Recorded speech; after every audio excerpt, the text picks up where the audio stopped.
स्वागत है आपका श्री शक्ति क्लासेज में। पिछला जो वीडियो लेक्चर था उसके अंदर हम पढ़ चुके थे कि किस प्रकार से आपकी जो अभिक्रियाएं ऑक्सीकरण और अपचयन है वो होती है, और इसके अलावा उदासीनीकरण अभिक्रिया उसके बारे में हमने पढ़ लिया था। ठीक है, और आज वो हम पढ़ेंगे, हमारा एक नया टॉपिक रहेगा, बिल्कुल नया टॉपिक रहेगा जो होगा हमारा उत्प्रेरक। तो आज है हम उत्प्रेरक के बारे में पढ़ेंगे कि उत्प्रेरक होता क्या है, उत्प्रेरक की क्या क्या अभिक्रियाएं होती है, उत्प्रेरक है वो किस प्रकार से कोई भी अभिक्रिया को प्रभावित करता है, और उत्प्रेरक की क्या क्या गुण होते हैं। तो चलो शुरू करते हैं।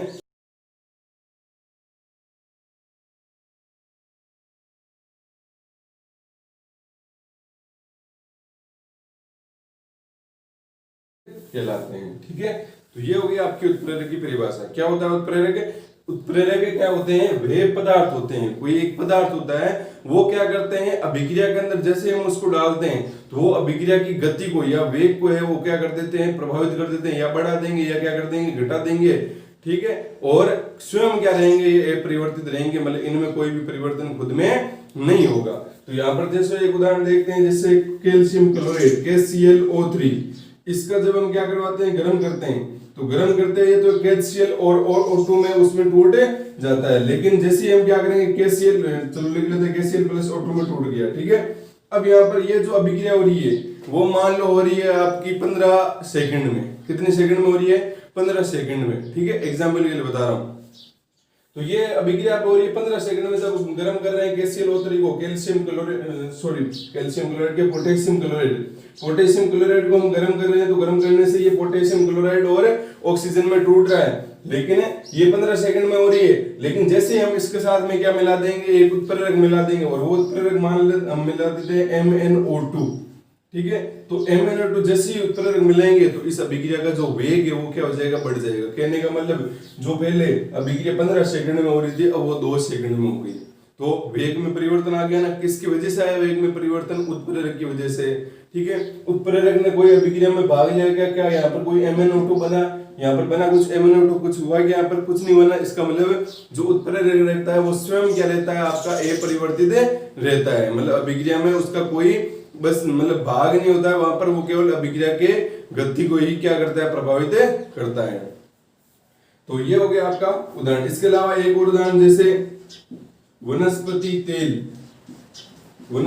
तेल उसका करवाएंगे जब हाइड्रोजनीकरण तो बनता है आपका वनस्पति घी। क्या बनता है? वनस्पति घी, जिसको हम बोलते हैं डालडा घी। ठीक है, तो ये जो डालडा घी होता है ना वो ये इसी से बनता है। जैसे क्या करते हैं, जो वनस्पति तेल होता है उस तेल में क्या मिला दिया जाता है, जैसे H2 मतलब H2 में हाइड्रोजन मिला दी तो वहां पर किसका निर्माण हो जाएगा, वनस्पति घी है उसका निर्माण हो जाएगा। ठीक है, तो यहाँ पर भी है वो उत्प्रेरक की आवश्यकता होती है। तो इसमें जो उत्प्रेरक है वो कौन से मिलाते हैं, इसमें मिलाते हैं निकल। तो जैसे निकल मिला देंगे तो यहाँ पर क्या हो जाएगा, वनस्पति तेल से वनस्पति घी बनने की जो दर है वो क्या हो जाएगी, तेज हो जाएगी। तो ये होता है आपका उत्प्रेरक की परिभाषा होगी, और उत्प्रेरक की क्या क्या, ये हमने 2 इस प्रकार से उदाहरण देख लिए।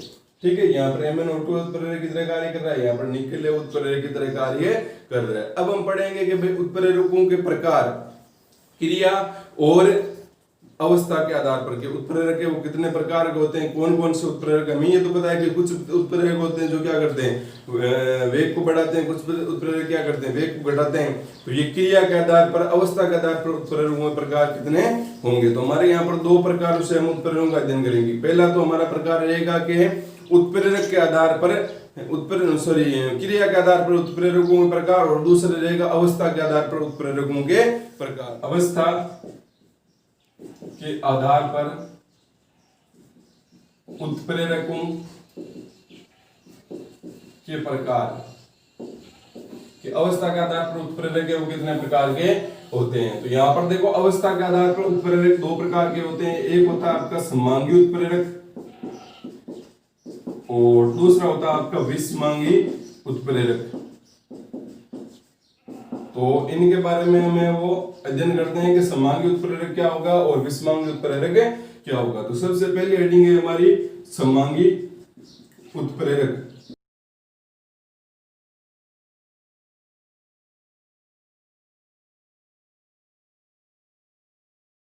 कहलाता है, ठीक है, ये कहते हैं, ठीक है।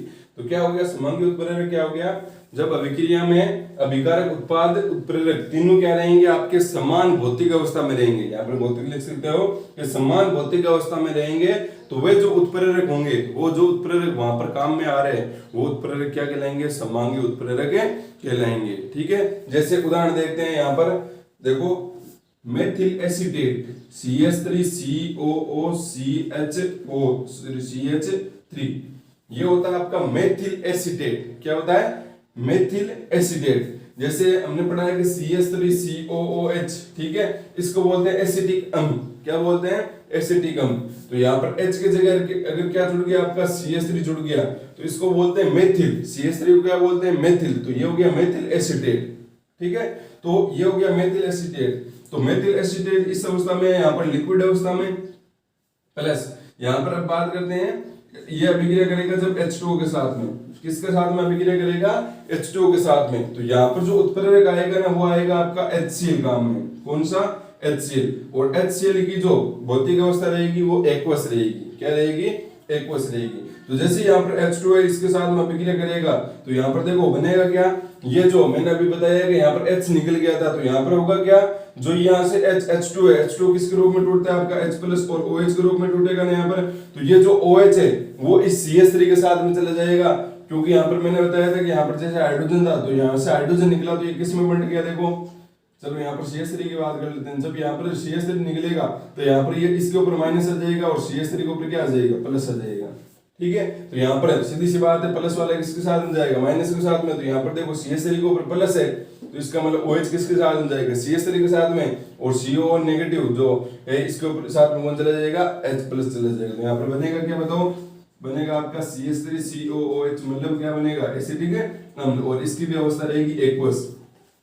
क्या रहेगी, एक्वस रहेगी, ठीक है। और क्या बन गया आपका CH3OH, और इसकी व्यवस्था रहेगी आपकी एक्वस। तो यहाँ पर तीनों की जो मतलब अभिकारक उत्पाद और जो आपके उत्प्रेरक है, उन सब की है वो क्या भौतिक अवस्था समान है या नहीं है भाई। इसकी लिक्विड, इसकी भी जल है, तो इसकी भी क्या होगी, लिक्विड होगी, एक्वस। अब आप बोलोगे कि यहाँ पर लिक्विड है, यहाँ पर एक्वस है, फिर भौतिक अवस्था कैसे समान हुई भाई। भाप बोल लो, पानी की वाष्प बोल लो, पानी है तो एक चीज ना, वहां पर कोई अंतर नहीं है ना वहां पर। तो मतलब ये भौतिक अवस्था समान है इनकी, ठीक है। कोई यहाँ पर ये कोई ऐसे नहीं है कि बिल्कुल गैस में बदल गई, मतलब वहां पर, ठीक है। तो वैसा नहीं है यहाँ पर। तो ये liquid liquid aqueous aqueous aqueous, ठीक है। ये पानी की भाप है यहाँ पर, तो ये पानी की तरह इसको बिहेवियर होता है यहाँ पर। तो ये सभी अभिकारक, उत्प्रेरक और उत्पाद तीनों की जो भौतिक अवस्थाएं हैं वो क्या होती है, समान होती है।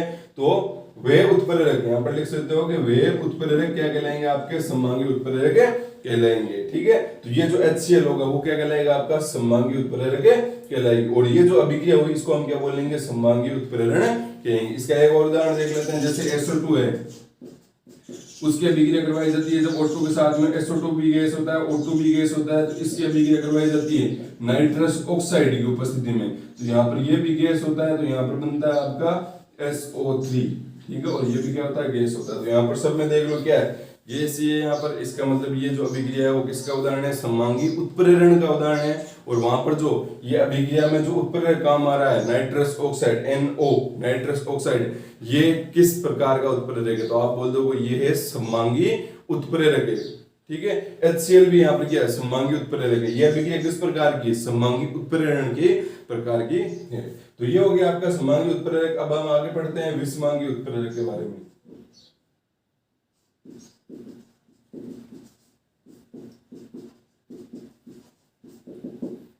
देखो विषमांगी उत्प्रेरक की परिभाषा क्या होगी, जब रासायनिक अभिक्रिया में अभिकारक उत्प्रेरक तथा यहां पर अभिकारक उत्प्रेरक की भौतिक अवस्था समान नहीं होती है, तो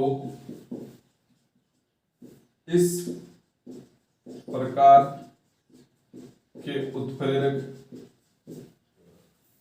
विषमांगी उत्प्रेरक कहलाएंगे, ये कहलाते हैं।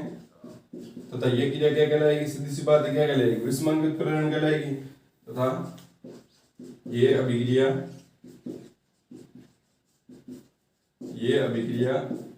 विषमांगी उत्प्रेरण कहलाती है, विषमांगी उत्प्रेरण कहलाती है। ठीक है, तो जब रासायनिक अभिक्रिया में अभिकारक उत्प्रेरक, मैंने यहाँ पर उत्पाद की बात नहीं की, तो यहाँ पर ध्यान रखना उत्पाद और उत्प्रेरक की जो है अवस्था वो समान हो सकते हैं यहाँ पर। ठीक है, तो यहाँ पर अभिकारक उत्प्रेरक है, उसकी अवस्था दोनों की, जो अभिकारक और उत्प्रेरक की अवस्था दोनों की अगर समान नहीं हो, उत्पाद की भी नहीं है, तो कोई फर्क नहीं पड़ने वाला है। ठीक है, लेकिन कभी कभी क्या हो जाता है, यहाँ पर हो जाता है, तो इसलिए हम यहाँ पर उत्पाद की है वो क्या नहीं करेंगे, बात यहाँ पर नहीं करेंगे। जरूरी नहीं है कि भाई तीनों की है वो क्या हो, भिन्न भिन्न हो यहाँ पर अवस्था। ठीक है, समांगी उत्प्रेरक में तो क्या होता था कि तीनों की जो अवस्था है वो क्या होनी चाहिए, समान होनी चाहिए, तभी वो क्या कहलाएगी, अभिक्रिया समांगी उत्प्रेरण कहलाएगी। और तभी वहां पर क्या होगा, जो आपका उत्प्रेरक है वो क्या कहलाएगा, समांगी उत्प्रेरक कहलाएगा। लेकिन विषमांगी उत्प्रेरक में क्या होता है, अभिक्रिया है वो तब विषमांगी उत्प्रेरण कहलाएगी जब अभिकारक और उत्प्रेरक दोनों की है वो क्या हो, भौतिक अवस्था समान ना हो। ठीक है, तो जैसे हम उदाहरण देखते हैं, तो देखो यहाँ पर N2 ये क्या आपका गैस है, प्लस H2 ये क्या है, गैस है। ठीक है, तो ये इसकी अभिक्रिया होती है, तो यहाँ पर बनता है NH3, ये भी गैस होता है। ठीक है, N2 गैस है, H2 गैस है, NH3 गैस है। अब हमारे को तो उत्प्रेरक देखना है ना कि उत्प्रेरक यहाँ पर कौन सा आएगा, तो ये जितने भी अभिक्रियाओं में उत्प्रेरक है ना, वो सभी अभिक्रियाओं के लिए एक विशिष्ट उत्प्रेरक होते हैं। ऐसे नहीं कि हमने अपनी मर्जी से ही वो हम लगा देंगे, यहाँ पर जो आ रहा है मन में वही हम यहाँ पर लगा दे, ऐसा नहीं कर सकते। यहाँ पर ध्यान रखना है, जो अभिक्रिया का एक विशिष्ट उत्प्रेरक होता है प्रत्येक अभिक्रिया का, उसी के वजह से उसकी गति या मतलब वेग है वो बढ़ पाता है यहाँ पर। तो यहाँ पर भी है वो एक विशिष्ट उत्प्रेरक होगा, तो वहां पर विशिष्ट उत्प्रेरक कौन सा होगा, वो होगा आपका Fe। और यहाँ पर जो Fe होता है वो होता है आपका सॉलिड अवस्था में। कौन सी अवस्था में होता है, सॉलिड अवस्था में। तो यहाँ पर आप देख पा रहे हो कि क्या अभिकारक और उत्प्रेरक की जो भौतिक अवस्था है वो समान है क्या, इसकी गैस है, इसकी क्या सॉलिड है, तो भौतिक अवस्था समान है क्या, नहीं है भौतिक अवस्था समान। इसका मतलब ये जो अभिक्रिया है वो किस प्रकार की अभिक्रिया का उदाहरण है, विषमांगी उत्प्रेरण की जो प्रकार की अभिक्रिया उसके उदाहरण है। और यहाँ पर जो Fe है वो किस प्रकार का उत्प्रेरक है, तो आप बोलोगे वो है विषमांगी उत्प्रेरक का प्रकार। ठीक है, इसके अलावा एक उदाहरण देखते हैं जो हम पहले भी देख चुके हैं, कि जैसे वनस्पति तेल की अभिक्रिया करवाई जाती है जब H2 के साथ में, तो वनस्पति तेल किस अवस्था में रहेगा, लिक्विड में रहेगा। H2 क्या है, गैस है, तो ये गैस अवस्था में रहेगी। ठीक है, और यहां से बनेगा आपका वनस्पति घी। अब जब आप घी देखते हो तो घी किस अवस्था में रहता है, ठोस अवस्था में रहता है, सॉलिड अवस्था में रहता है ना, तो यहाँ पर जो वनस्पति घी होगा वो किस अवस्था में रहेगा, सॉलिड अवस्था में रहेगा। ठीक है, अब यहाँ पर बताओ जो हमने लिया था, यहाँ पर क्या लिया था, इसका उत्प्रेरक लिया था, वो कौन सा लिया था, हमारे पास में था निकल। कौन सा था, निकल। तो यहाँ पर जो निकल होगा वो भी किसमें रहेगा, आपका सॉलिड अवस्था में रहेगा। तो यहाँ पर देखो क्या जो अभिकारक है और उत्प्रेरक है उनकी जो भौतिक अवस्था है वो समान है, नहीं है भौतिक अवस्था समान। इसका मतलब ये जो अभिक्रिया वो किस प्रकार की अभिक्रिया का उदाहरण है, विषमांगी उत्प्रेरण प्रकार की अभिक्रिया का उदाहरण है। और यहाँ पर आप देख पा रहे हो कि यहाँ पर उत्प्रेरक और जो उत्पाद है उन दोनों की जो भौतिक अवस्था है वो क्या समान है।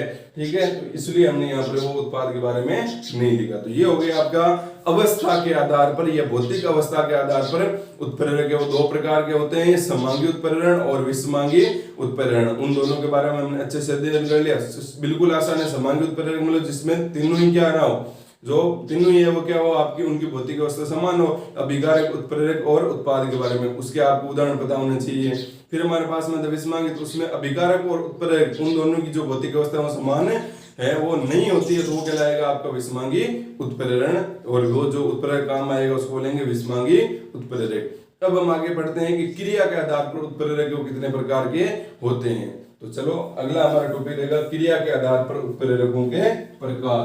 अब रहेंगे हमारे उत्प्रेरक क्रिया के आधार पर उत्प्रेरकों के प्रकार। तो क्रिया के आधार पर जो आपके उत्प्रेरक होते हैं वो मतलब 4 प्रकार के होते हैं। तो यहाँ पर हम सबसे पहले पढ़ेंगे जो हमारा होगा वो होगा धनात्मक उत्प्रेरक। कौन सा होगा, धनात्मक उत्प्रेरक। ठीक है। तो हम यहाँ पर पहले भी हमने पढ़ा था अवस्था का आधार पर, वो भी उत्प्रेरक के बारे में पढ़ा था कि भाई जब भौतिक अवस्था सबकी समान होती है तब वहां पर जो उत्प्रेरक हो उस उत्प्रेरक का नाम क्या होगा, वो होगा समांगी उत्प्रेरक। और जब जो भौतिक अवस्था समान नहीं होती अभिकारक उत्प्रेरक की, तो वहां पर जो उत्प्रेरक काम आ रहा है उसका नाम क्या होगा, तो वो होगा विषमांगी उत्प्रेरक। तो आपको अगर विषमांगी उत्प्रेरक या समांगी उत्प्रेरक की उदाहरण पूछे तो आपको वो वहां पर लिखना है। अब मान लो जो हमें पढ़ा है कि भाई कुछ उत्प्रेरक क्या करते हैं, अभिक्रिया के वेग को क्या कर देते हैं, बढ़ा देते हैं, कुछ क्या कर देते हैं, घटा देते हैं। तो जो अभिक्रिया के वेग को बढ़ाते हैं, तो अभिक्रिया के वेग को बढ़ाने वाले उत्प्रेरकों के क्या नाम होंगे, तो यहाँ पर उसी के लिए हम यहाँ पर पढ़ेंगे कि धनात्मक उत्प्रेरक। तो यहाँ पर देखो धनात्मक उत्प्रेरक क्या होते हैं, रासायनिक अभिक्रिया, रासायनिक अभिक्रिया के वेग को बढ़ाने वाले उत्प्रेरक, वेग को बढ़ाने वाले उत्प्रेरक धनात्मक उत्प्रेरक कहलाते हैं। क्या कहलाते हैं, धनात्मक उत्प्रेरक कहलाते हैं। तो वैसे भी बताया धनात्मक मतलब पॉजिटिव, ठीक है। तो पॉजिटिव, कोई भी आपको पॉजिटिव किस लिए करता है, आगे बढ़ने के लिए करता है ना, तो उसी प्रकार से आप याद रखो कि धनात्मक उत्प्रेरक क्या करते हैं, अभिक्रिया के वेग को बढ़ाते हैं, ठीक है। तो ये होगी धनात्मक उत्प्रेरक की परिभाषा, ठीक है। अब हम यहाँ पर देखते हैं कि धनात्मक उत्प्रेरक है वो किस प्रकार से, उनका उदाहरण है वो क्या होता है। तो यहाँ पर देखो सबसे पहले हम उदाहरण देखते हैं यहाँ पर,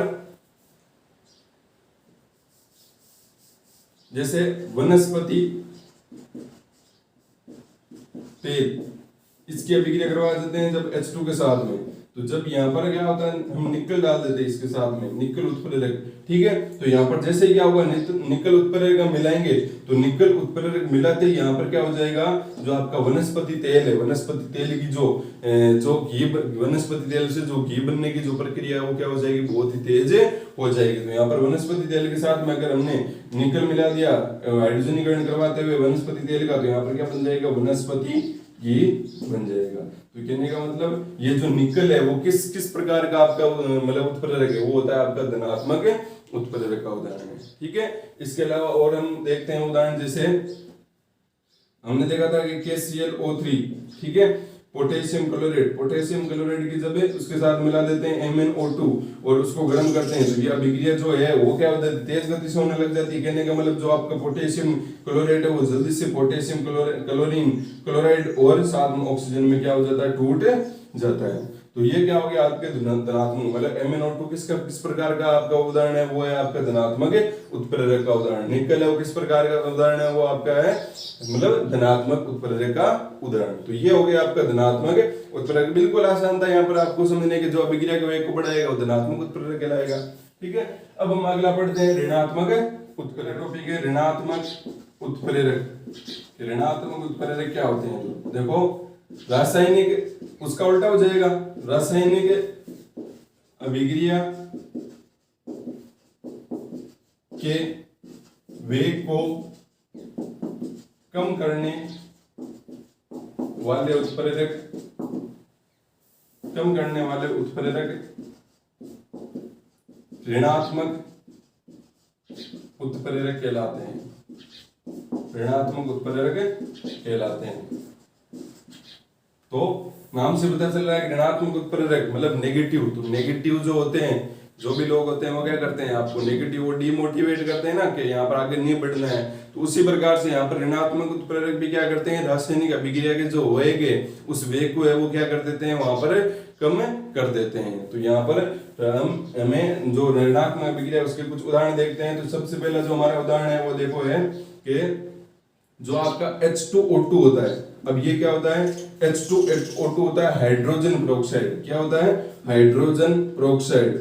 अब इसके बारे में देखो मैं आपको बताऊं, तो जब भी आपको मान लो डॉक्टर के पास में जाते हो सुई लगाने के लिए, है सुई मतलब इंजेक्शन लगवाने के लिए, तो इंजेक्शन लगाते हो तो उससे पहले डॉक्टर क्या करता है, एक रुई लेता है और रुई के माध्यम से आपके जहां पर भी इंजेक्शन लगाता है वहां पर क्या करता है, इस प्रकार से रब करता है ना वहां पर।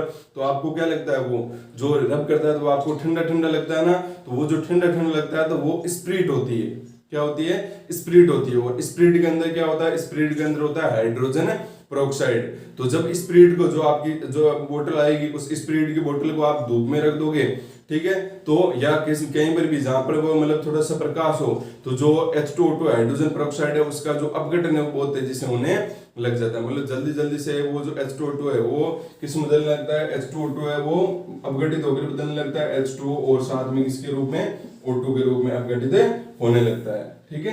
तो इस अभिक्रिया की जो गति है इसको मंद करने के लिए कि भाई हमारे को तो भाई स्प्रेड की आवश्यकता होती है ना, तो इस अभिक्रिया की गति को मंद करने के लिए यहाँ पर एक उत्प्रेरक मिला दिया जाता है। तो वो जो उत्प्रेरक होगा वो कौन सा होगा, देखो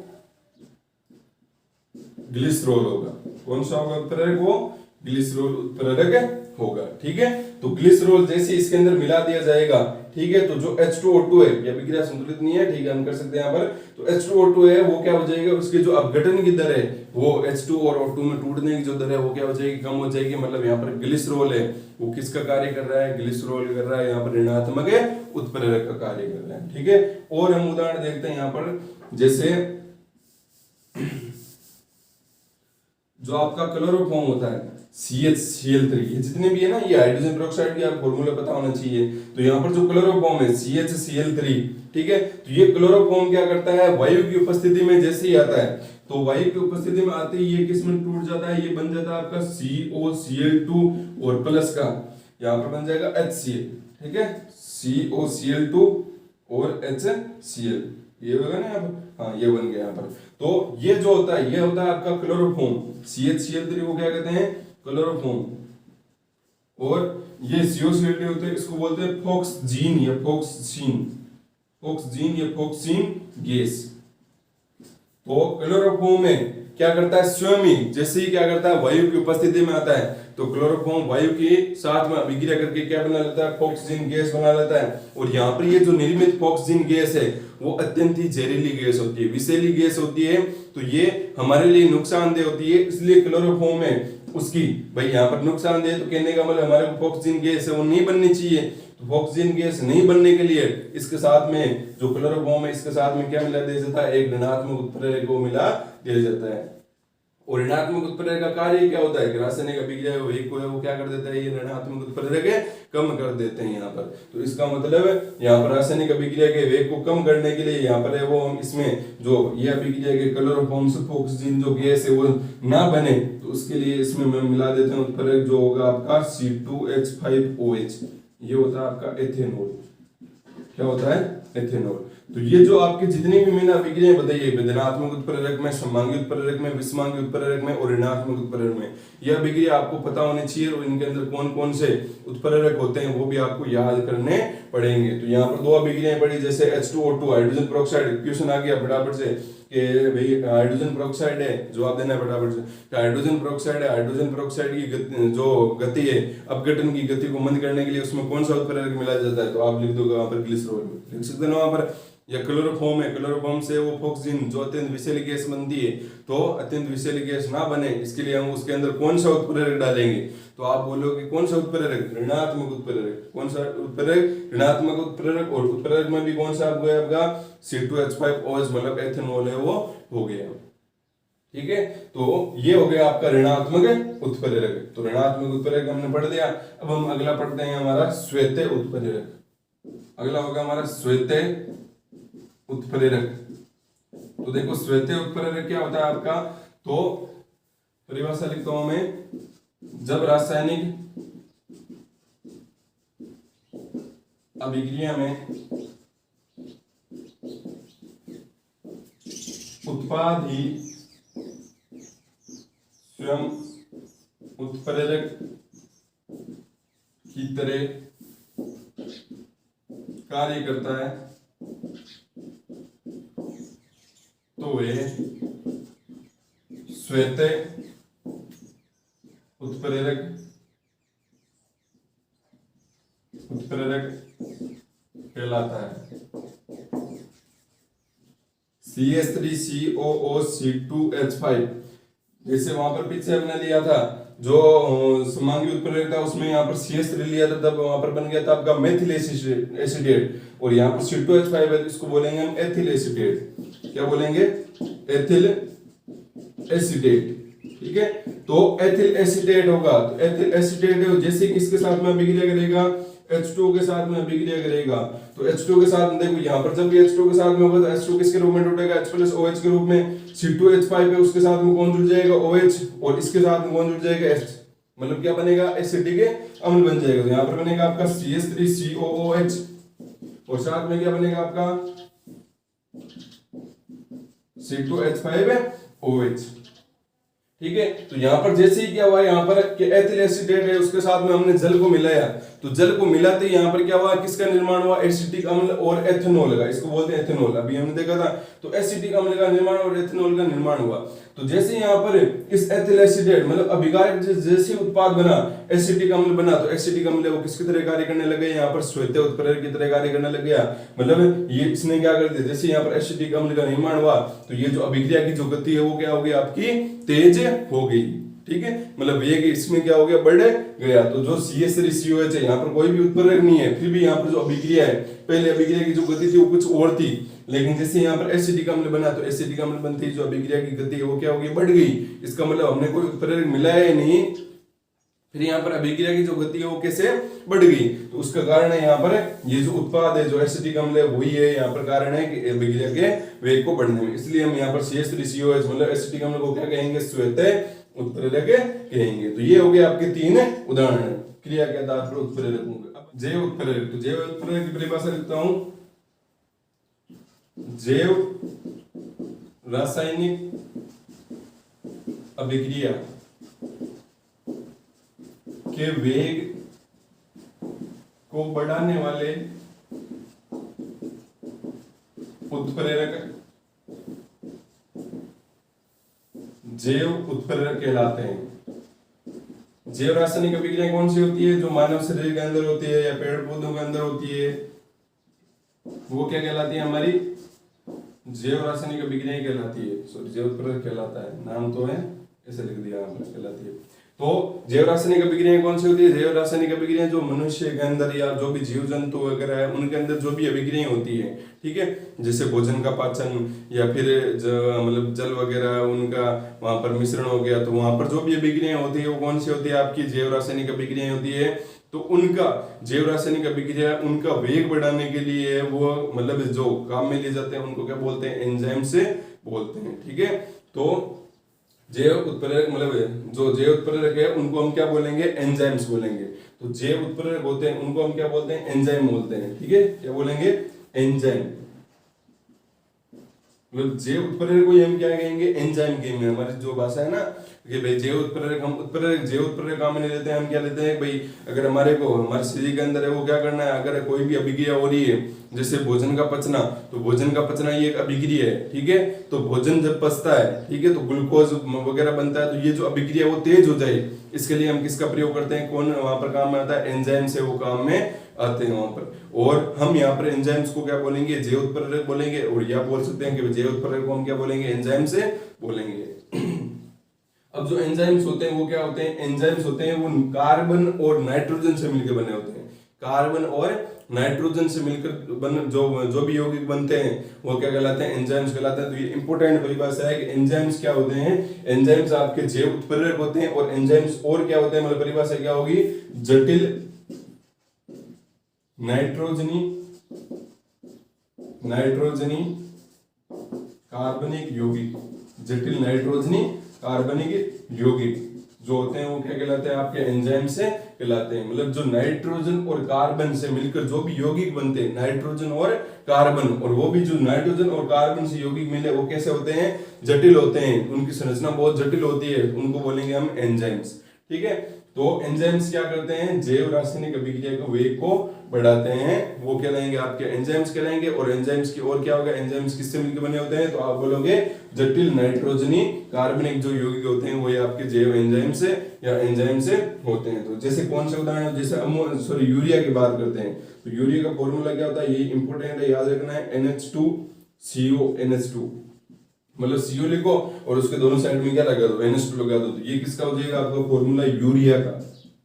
किसका हो जाएगा, यूरिया का फॉर्मूला हो जाएगा, ठीक है। अब यूरिया है, तो यूरिया है वो क्या करती है, एक उत्प्रेरक की उपस्थिति में, जिसको बोलते हैं यूरिएज। यूरिएज क्या है, यहाँ पर एंजाइम्स बोल सकते हो या फिर क्या बोल सकते हो, जैव उत्प्रेरक। तो यूरिया है वो यूरिएज की उपस्थिति में आपकी टूट जाती है NH3 और प्लस का बन जाती है CO2 में, NH3 और CO2 के रूप में क्या हो जाती है, टूट जाती है यहाँ पर। तो ये हो गया आपका, ये एक यूरिएज है वो मतलब क्या है, जैव उत्प्रेरक हो गया। ये अभिक्रिया हो गई, यहाँ पर यूरिया है जो क्या कर रही है आपकी जल्दी से किस में बदल रही है, अमोनिया में बदल रही है, ठीक है।